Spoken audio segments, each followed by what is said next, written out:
नमस्कार. आजची रेसिपी आहे मटणाची रस्सा भाजी. त्यासाठी इथे मी अर्धा किलो मटण घेतले आहे. त्याला हळद आणि मीठ लावून 15 मिनिट मॅरिनेट करून घेतले आहे. आता कुकरमध्ये तेल टाकायचे आहे. ठेचलेलं आलं लसूण टाकायचं आहे. बारीक कट केलेला कांदा टाकायचा आहे आणि कांदा व्यवस्थित परतून घ्यायचा आहे.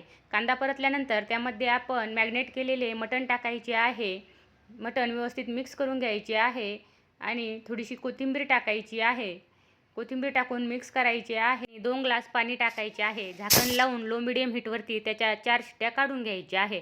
आता वाटण तयार करून घेऊ. कढईमध्ये तेल आणि उभा कट केलेला कांदा टाकायचा आहे. कांदा व्यवस्थित भाजून घ्यायचा आहे आणि डिशमध्ये काढून घ्यायचा आहे.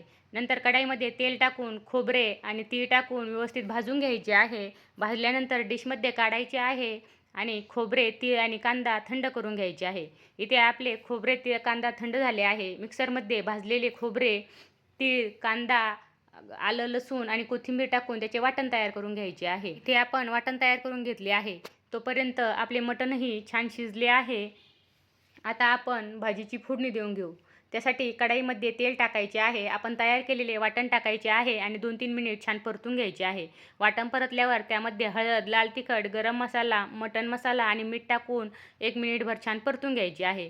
नंतर त्यामध्ये आपण शिजवून घेतलेले मटण टाकायचे आहे आणि लो मिडियम हीटवरती त्याला छान उकळी काढून घ्यायची आहे आणि 4-5 मिनिट पुन्हा शिजवून घ्यायचे आहे आणि वरून थोडीशी कोथिंबीर टाकायची आहे. तयार आहे आपली मटणाची रस्सा भाजी. अशाच रेसिपींसाठी चॅनलला लाईक अँड सबस्क्राईब करा. धन्यवाद.